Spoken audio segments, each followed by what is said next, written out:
Morning students.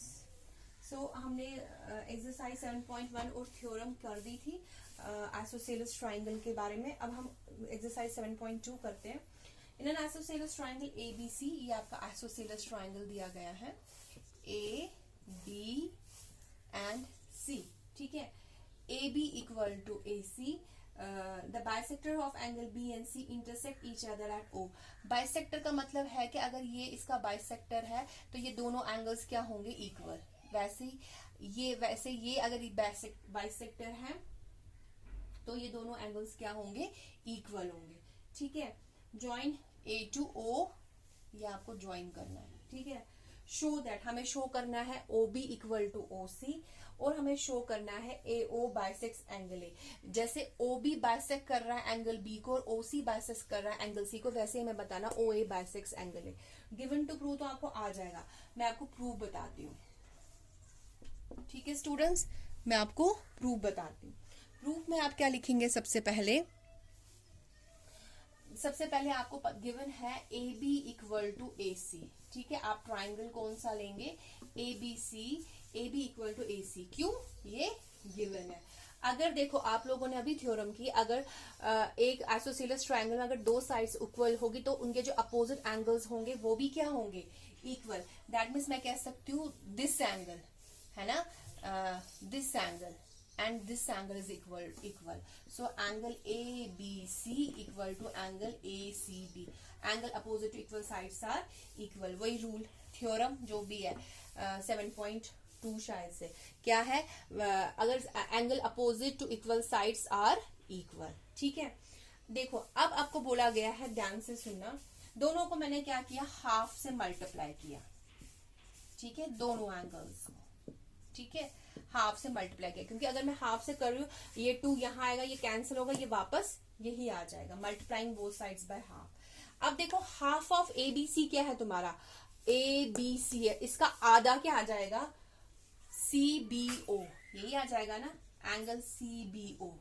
और यहाँ पे हाफ ऑफ ACB क्या आ जाएगा, हाफ ऑफ ACB BCO, मतलब ये वाला एंगल और ये वाला एंगल BCO। देखो CBO ये वाला एंगल और BCO ये वाला एंगल, हाफ। मतलब मैंने अभी तुम्हें बताया कि ये इसको बाइसेक्ट करता है। दैट मीन्स जो ये अगर ये एंगल ABC होगा 30, इसका हाफ कितना होगा 15। ठीक है ना, अगर ये पूरा एंगल 30 है, इसका हाफ कितना होगा 15, वही हमने लिखा है। ठीक है, अब सीधी सी बात है, ध्यान से सुनना। अगर हमने ये ट्राइंगल OBC है या BOC है, हमने लिखा ये वाला एंगल और ये वाला एंगल अगर इक्वल है तो इसकी साइड्स भी इक्वल हो जाएंगी, कन्वर्स ऑफ थ्योरम। क्योंकि अगर दो एंगल्स इक्वल होंगे, अगर if two angles are equal then their opposite sides are also equal. तो हम कहेंगे OB equal to OC, side opposite to equal angles are equal, side opposite to equal angles are equal. ठीक है, ये दोनों आ गई, एक तो पहली थ्योरम आ गई, ये उसका कन्वर्स आ गया। ठीक है, सो OB इक्वल टू OC। सो आपका पहला पार्ट प्रूव हो गया। ठीक है, यहां तक आई होप समझ आ गई होगी आपको। उसके बाद ये जो again half of angle ABC equal to half of angle ACB, जो हमने ऑलरेडी ऊपर लिखा है। देखो half of angle ABC equal to half of angle ACB। देखो ABC है ना एंगल, इसका हाफ तो हमने बताया OBC है कि नहीं, बट इसका एक और भी तो हाफ है, कौन है वो, ABO, ये वाला एंगल। तो मैंने वही लिखा एंगल ABO, तो यहां पे आ जाएगा एंगल ACO। ठीक है, यहां तक। अब हमने दो ट्राइंगल्स लिए, कौन कौन सा ट्राइंगल लिया, एक तो ये वाला ट्राइंगल और ये वाला ट्राइंगल। मैंने इसमें लिखा इन ट्राइंगल ABO। देखो कौन सा ट्राइंगल, ABO ACO, जिसमें हमें पता ये साइड इक्वल है, ये एंगल और ये एंगल इक्वल है। ध्यान से सुनना, ABO एंड ट्राइंगल ACO। हमने लिखा AB इक्वल टू AC, क्यों, ये तो गिवन है आपका। ठीक है, फिर हमने बताया ओबी इक्वल टू ओसी, ये भी हमने प्रूव किया पहले, है ना। O B equal to O C proved above, इसमें आप क्या लिखोगे, प्रूव्ड अबो। फिर आप दिखाओगे angle A B O equal to angle A C O, इसको भी क्या लिखोगे, प्रूव्ड अबो। कौन से रूल से, side angle side rule, triangles are congruent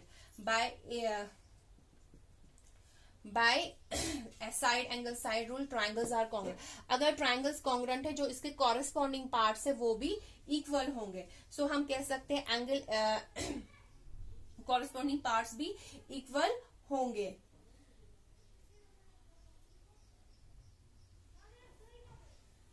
सो ठीक है, कॉरेस्पॉन्डिंग पार्ट्स भी इक्वल होंगे। सो हम यहां पे लिख सकते हैं angle BAO equal to angle CAO, CP/CT, angle BAO equal to angle CAOQ, CP/CT। Corresponding parts of congruent triangles are equal. सबसे पहले हमने बताया एसएस कॉन्ग्रुएंसी रूल से ट्राइंगल्स कॉन्ग्रुएंट है। जब ट्राइंगल कॉन्ग्रुएंट हो, ट्राइंगल लीव ट्राइंगल्स कॉन्ग्रुएंट, मैं भी पढ़ा रही हूँ ना, अभी जाओ तुम। किसने? अच्छा, अगर दो ट्राइंगल्स अगर कॉन्ग्रुएंट होंगे तो हम कह सकते हैं कि जो उसके कॉरेस्पॉन्डिंग पार्ट है, कॉरेस्पॉन्डिंग पार्ट कौन सा आएगा, BAO और CAO, मतलब this angle is equal to this angle. क्यों, corresponding part of congruent triangles are equal. ठीक है, सॉरी फॉर दिस इंटरप्रिटेशन।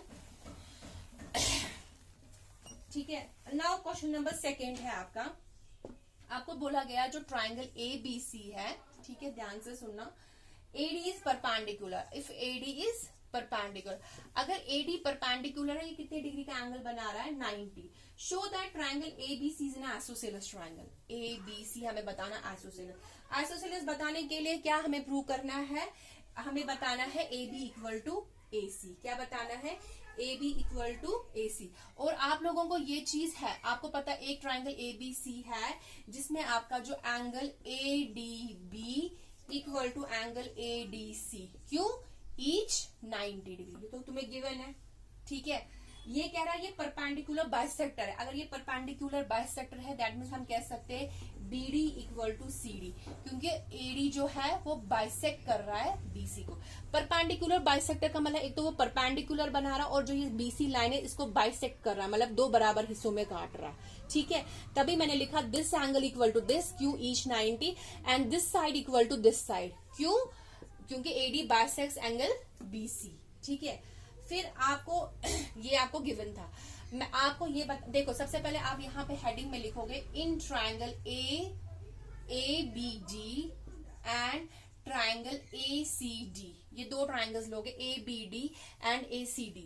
ठीक है, दो ट्राइंगल्स लिए, उसमें आपने बताया this angle equal to this angle, BD equal to CD। ठीक है, दोनों ट्राइंगल्स में एक कॉमन साइड है, कौन सी साइड है, वो AD। So AD equal to AD common.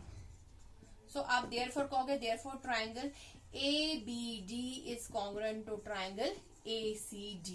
So आप कहोगे AB इक्वल टू AC, क्यों, common, sorry, CP/CT, corresponding parts of congruent triangles are equal. So students, आपको यही प्रूव करना था। ठीक है, this was your question number 2। So students, that's all for today. आज हम इतना ही करेंगे।